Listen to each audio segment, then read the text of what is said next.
There, that noise. The Greenwich Time Signal, or GTS, more commonly known as the pips. 6 little precise markers of time, each a 1 kilohertz tone. They've been with us now for 100 years, nearly as long as the BBC itself. But what do we think of these little beeps? And do we still need them? Little dots. Musical dots. There we are, we've come round the pips for 9 o'clock. 5 little short pips, they're all silver, and the last pip is fatter than the others. In a funny sort of way, they've got a bit of Morse code to them. Blips. Blips. Yeah. They are the cockroaches of broadcasting. The pips are in control. Since 1924, they've marshalled the network, consistently marking the changing of the hour and preceding the news across our ever-changing century. Here is the news bulletin in English. Here is the news. Hello and welcome to the World at One. Germany has invaded Poland and has bombed many towns. All Moscow is waiting to give a hero's welcome to the world's first spaceman. Neil Armstrong and Buzz Aldrin are now resting before preparing to blast off from the moon this evening. First, the news headlines. The Conservatives appear to be heading for the biggest landslide since the Second World War. Last night, they stood rejoicing at the top of the Berlin Wall. These are truly remarkable scenes. The headlines this morning: Buckingham Palace is preparing to announce the funeral arrangements for Diana, Princess of Wales. Britain enters the age of Corona. Today, if you listen to Radio 4 constantly, 24/7 on an average week, and why wouldn't you? You would hear them 151 times. That's 906 individual pips. Or, in total, 2 minutes and 31 seconds of this.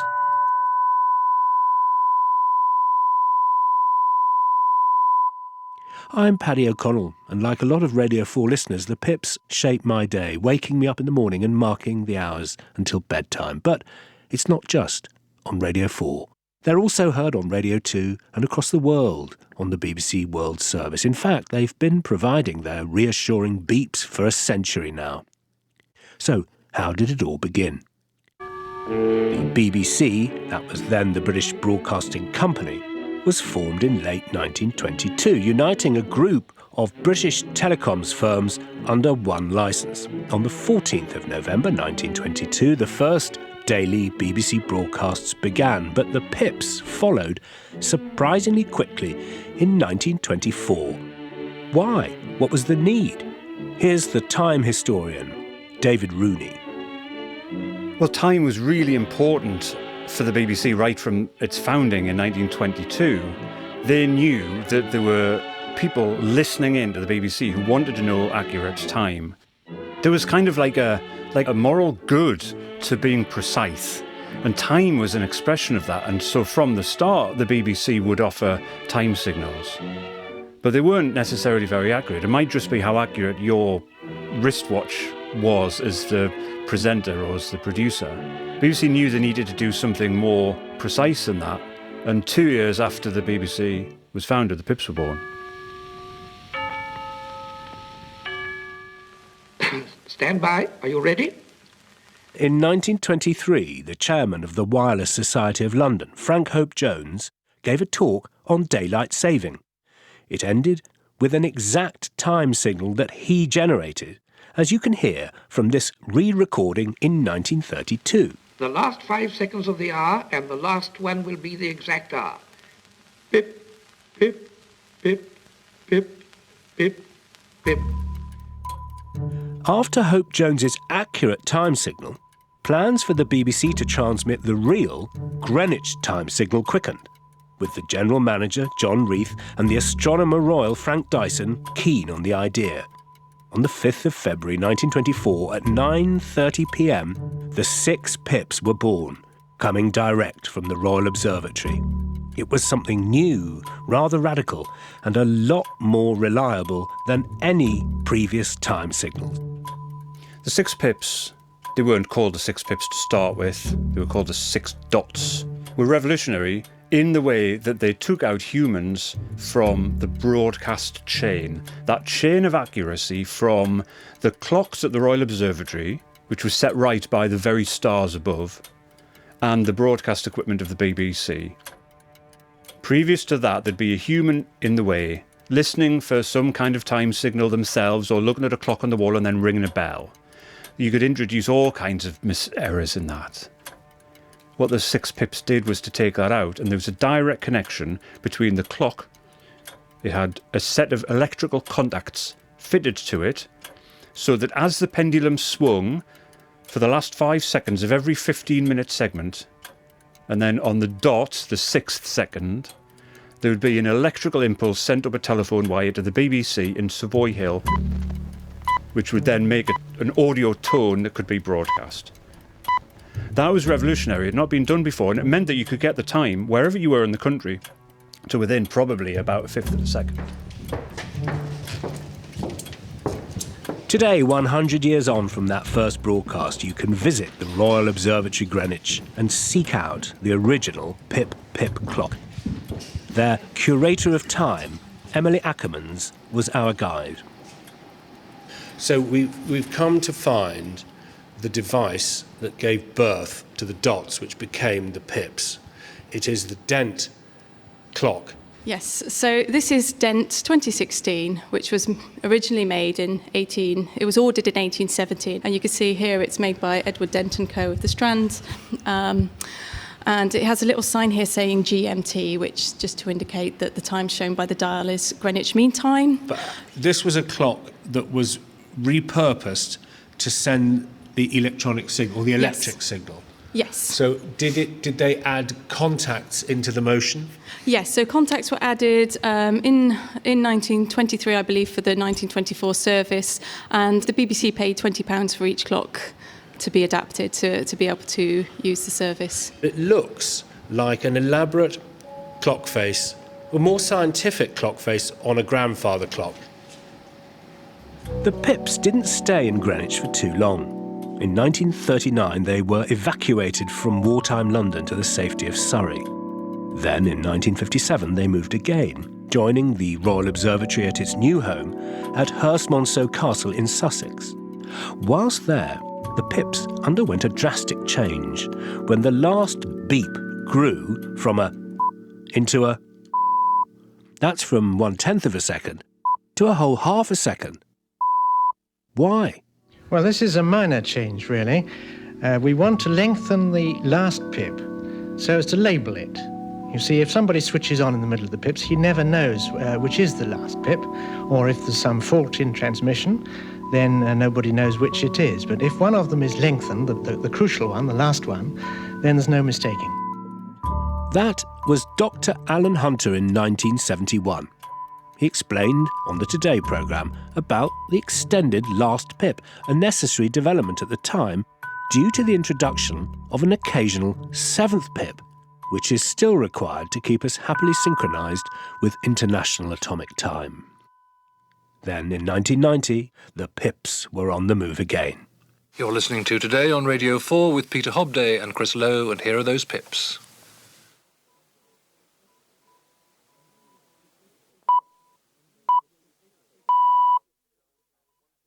That totally underwhelming event was the last time the pips came from the Royal Observatory. On that day, the 5th of February 1990, the pips became the sole responsibility of the BBC, and they moved to their new home of Broadcasting House. And here they still reside today. I've worked here for a few years, but have never actually seen the machine that produces these dots. So it was clearly time to go on a little journey and find the source of the pips. To get there, you must travel down by lift to the basement of Broadcasting House. Through a large double door, you turn right along a brightly lit, windowless corridor. At the end, climb up a concrete staircase, and with help from our trusted guide, Thomas Hudson, pass through a locked door into a chilly, air-conditioned room. There, amidst racks of metal shelving stuffed with incomprehensible computers, is the piece of hardware that I'd longed to see.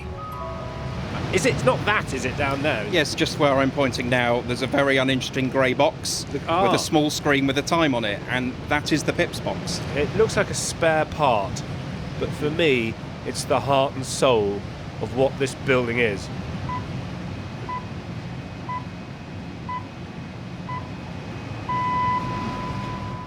But for how much longer? Despite 100 years of service, those 6 dots do have their detractors. One listener recently described them to us as an audio torture technique, and some people would like nothing more than to pull the plug on the Pips. But why? Well, for one thing, they can be a bit of a nuisance, especially when people talk all over them, otherwise known as crashing the Pips. Oh, I've crashed the Pips. Sorry. Have you ever crashed them yourself? Listening to Today on Radio 4. No. But that's because I've got to not crash the Pips for the news. Crashing the Pips. John, do we just crash into them now? Yeah, that's it. Do you text? But I was in danger of crashing over the Pips. Have a great day. They're very good at this. Always crashing. Please don't crash the Pips. And not speak over or crash the Pips. And so we did crash the Pips in fairly catastrophic fashion.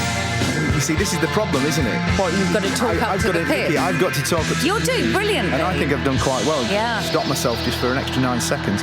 But first, it is time for the news with Jane Steele. Right. Crashing the Pips is almost painful. This is Jane Steele, lead announcer and newsreader on Radio 4. Because, of course, the noise interrupts you, so it almost hurts. And sometimes one kisses the Pips, that's not so bad, because it's just a tiny bit and you think, that's fine, I can get away with that. But if it's a full-on crash, it stays with you. Now it's irritating. When I first started, like I say, it almost hurt. Well, if there are occasional crashes in continuity, spare a thought for the Today programme where the Pips can trigger a pile-up. Here are John Humphreys and Jim Naughtie ploughing their way through one such occasion in 2012. Dilly Dove in Ross Terrell. Hi, Heber Ayub and Claire Thorpe, our editors. Goodbye. So, what do Today presenters really think of the Pips? Yes, because actually we're the only programme that actually talks, because the news... I met Michelle Hussain to ask her. When you started out on the Today programme, did you live in fear of the Pips? Were they like a master?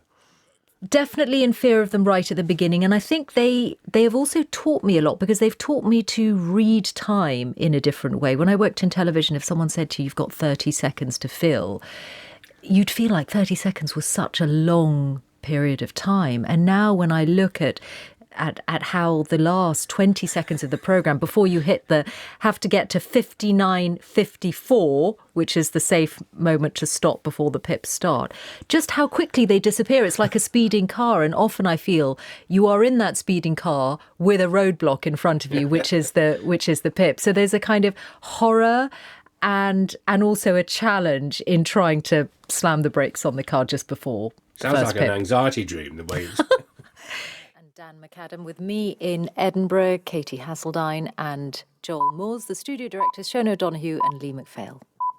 Do you like to hear them? Or do they punctuate your day when you're at home? And have they always been there when you think about it? Yes, I certainly always listen to how my colleagues have handled them. They're also a testament of the relationship between presenters, because in a co-presented programme like Today, it's the presenter who's doing the bit just before you, if you're the one in charge of reading up to the Pips, who can drop you in it or destroy your chances of doing it cleanly. So it's kind of that test of trust between the two of you as well that comes into it. So if you do crash the Pips, you can always blame it on your co-presenter.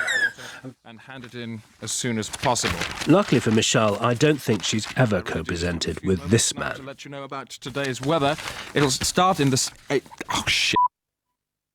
It.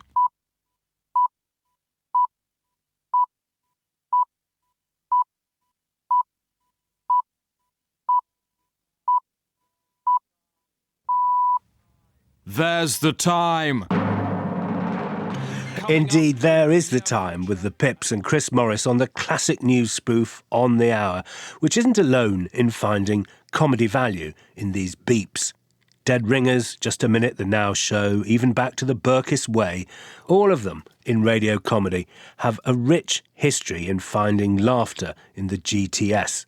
Over to this man talking pips and giggles. Well, are the pips a good focus for comedy? This is John Holmes, the man behind The Skewer and Listen Against. Well, absolutely they are. And the reason for that is because they're woven into the very fabric of the sound of Radio 4, of course. And so they're instantly recognisable by the audience. And who knew, though, you could get decades of jokes out of 6 1 kilohertz tones? It's not the first time that the pips have caused controversy. In 1963, for instance, a short-lived jazz version of the pips went down like a dead balloon.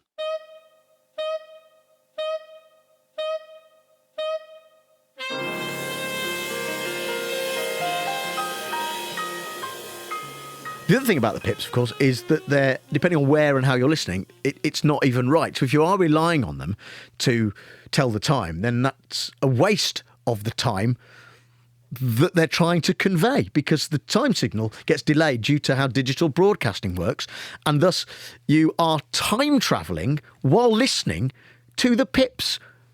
It's a beautiful thing when you think about it. It may be a beautiful thing for John Holmes, but not everyone is so happy with the digital delay of the pips. 19 minutes to 6, and a question of time came up in the House of Lords today. The problem of the difference between analogue and digital radio. This is the first time I can remember that the BBC's time signal has ever been, the integrity of it has ever been questioned. And it is sending out 2 different time signals. That was Lord Tanlaw in 2005, capturing the attention of PM listeners after he spoke in the House of Lords about his concern over the inaccuracy of the pips when heard on digital radios. This, as you probably know, is because digital transmissions are broadcast with a slight delay. And today, a lot of us listen digitally.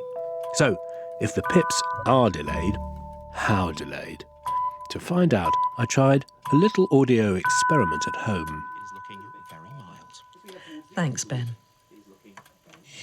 This remains one of the toughest processes. This is my old radio I got when I was 16. Create a virtual escape. That's a trail for Alan Sugar on FM. Here's my digital radio I got 10 years ago. Is back. So excited. And behind me is my laptop tuned to BBC Sounds.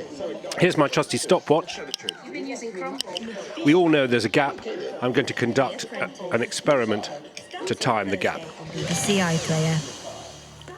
On 92 to 95 FM, 198 longwave, on digital radio and on BBC Sounds. This is Radio 4. That's the first pip on analogue. That's the first pip on digital. There's 2 pips going behind me. Now I'm going to move there. Sarah's already started on FM. I'm going to come over here to my internet radio. What's happening on here? So excited to be They're here. still on the Alan Sugar trail. Minutes, seconds are going by. You lost me money. Sorry, guys. Shush. Come on. You've been using Chromebook. The fish cake. Sarah Montague's all the way through her headlines. You're fired. Starts on Thursday on BBC iPlayer. On 92 to 95 FM, 198 longwave, on digital radio and on BBC Sounds. This is Radio 4. Well, there we are. That's about 27 seconds on this stopwatch, and proof of what we all know, the pip is delayed by technology. Northern Ireland prepares for a Sinn Féin... 27 seconds. Now, that seems like a long time to me. But does it actually matter? Do we really need our time signals to be accurate? Why is there a general need for accuracy in time? This is Richard Hoptroff, founder and chief time officer of a company which shares his surname, Hoptroff, which provides precision timing for international businesses. He knows 1 or 2 things about this subject. We need accuracy in time so that we can work together and do things in synchrony. You know, if I agree to meet you at a certain place, it's implicit that there's a certain time, and if we don't get that right, we're not going to meet up. In the computer world, things move much faster, so the timing requirements are much tighter. In financial services, you need very accurate time, to work out what happened when. But most people, most of their lives, don't need any kind of accuracy like that. But, if you want to make a Zoom call or you want to catch a train, an accuracy of a second or two really doesn't make a difference at all. Surely we need our time signals to be accurate. It depends how aware you are of how inaccurate it is. If I know that it could be up to a minute late, then I can adjust for that. If there isn't a genuine practical issue with this time delay, is there a philosophical issue with it? What is the point of time if it's late? Maybe Professor Brian Cox will be more concerned with our time delay. And here he is with his infinite monkey-caged cellmate, Robin Ince. No, I think there's no philosophical issue with it because that's the way we perceive the world anyway, because light travels at a finite speed and so everything that you see is delayed to some extent. Everything's in the past. Everything you're looking at is in the past. Yeah, so that's any issue. There's a philosophical issue or a scientific issue with assuming that the pips were ever accurate. If you want to know the precise time, then look at your phone. If you want to engage with a wonderful century-old tradition, then listen to the pips. So do they think we still need the pips, or should we get rid of them? There's a certain tradition where there's no real reason to get rid of it.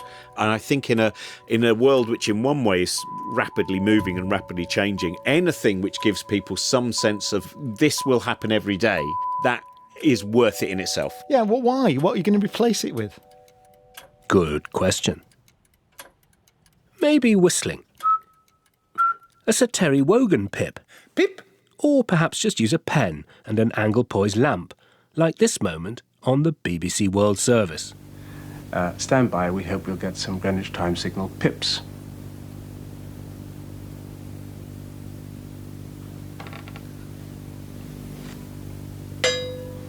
"17 Greenwich Mean Time."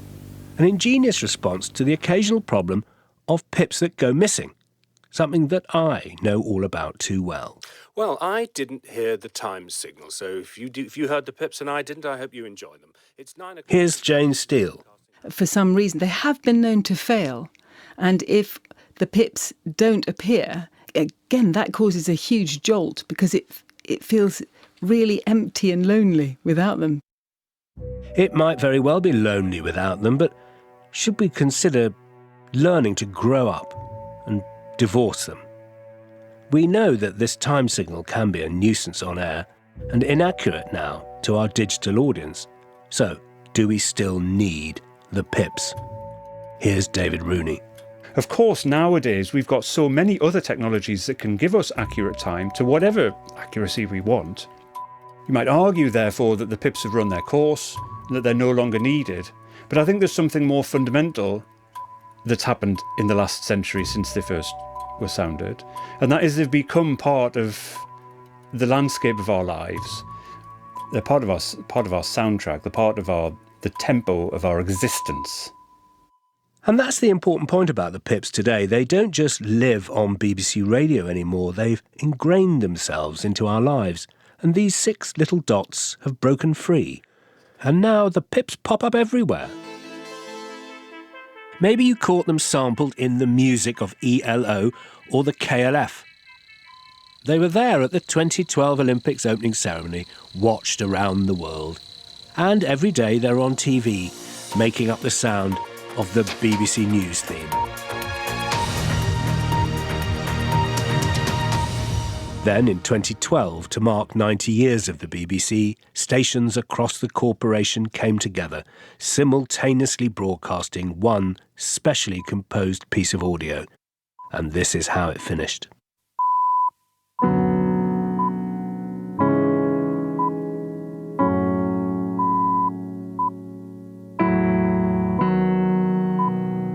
When I think of the sort of the BBC, they're always in there with other things like the beeps. The pips. All right, the beeps, the pips. I played around with lots of different things with the pips, actually. I sort of did it. I did 7 pips, and then I did lots of different ones because I've always found there's an extraordinary tension waiting for that 6th pip. The long one. Yeah, it's like Damon Albarn there, the composer of Radio Reunited, telling John Wilson all about his reverence for the Pips, or the Beeps. That was for the BBC, the British Broadcasting Corporation, and maybe we all think of the Pips as being a specially British thing, but we'd be wrong. Perhaps you've heard something like the Pips abroad. They've been broadcasting a time signal in Finland since 1926.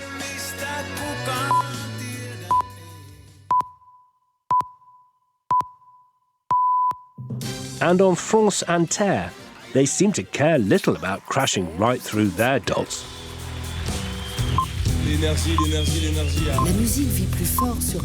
Or there's a chance you may have encountered Pips a little further afield, in Hong Kong perhaps.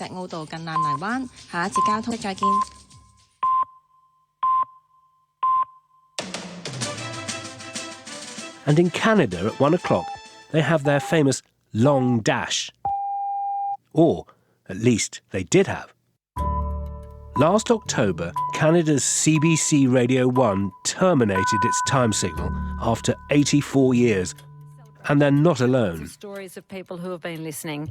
At the same time, we're going to turn off the Pips. I know this could be very controversial. This is controversial. Sarah. I'm already getting. In November, Australia's ABC Radio Sydney celebrated its centenary by switching off the Pips. Have they gone mad? Has the audience missed them? Here's Steve Ahern, the manager of ABC Radio Sydney. So they were seen by most listeners as an irritation. Of course, there were some people who loved them because that was just part of the history and they were used to the sound.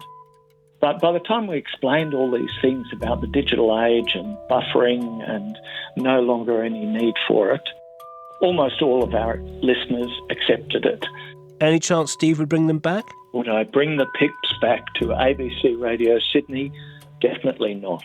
There's no call for it. The audience hasn't batted an eyelid since they've gone, so the Pips are gone forever. Gone forever? Could that happen here? Should we prepare for Radio 4 without the Pips? This had to go straight to the top. I'm Mohit Bakai. I'm the controller of Radio 4 and 4 Extra and also commissioning director of Speech Audio. So, does he still think we need the Pips? We absolutely do still need the Pips. The Pips are the heartbeat of the Radio 4 schedule. They're one of the many things that makes Radio 4 unique, and I love them. I don't think he's alone. 100 years and counting. Here before you. Here after me. The Pips are radio's ravens in the tower.